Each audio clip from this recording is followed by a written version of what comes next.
For the first time in living history, Britain has no major warships outside of its own waters.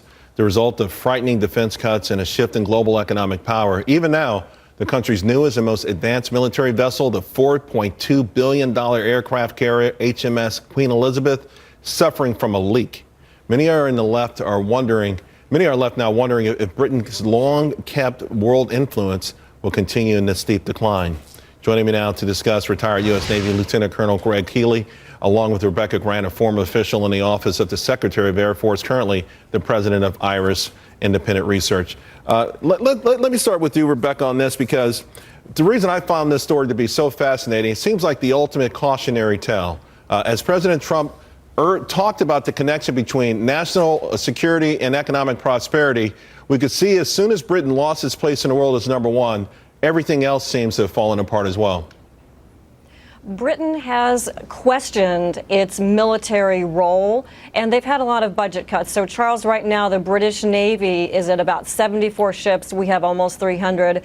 That's smaller than the number they sent to the Falklands 30 years ago.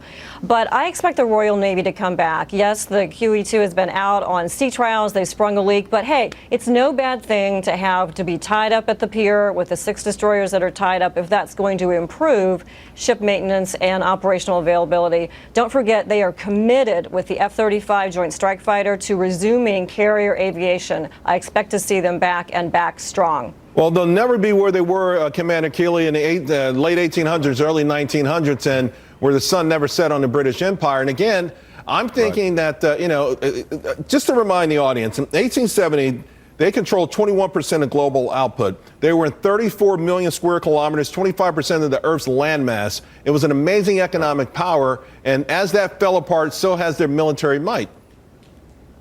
Well, Charles, look, when you think about the Royal Navy of my youth, you think about the swashbuckling exploits of Nelson, of St. Vincent, of Hawke, Cochrane. You think about battles like the Nile, Trafalgar, the glorious 1st of June. You don't think about 20 warships tied up to the dock in Portsmouth. It's kind of a case of Rule Britannia's become rule Portsmouth dock, and that's a pretty bad indictment on the British Navy right now. Right, and Pax Britannia, of course, is gone, and we've gone through a lot. We had a couple of world wars since that faded away.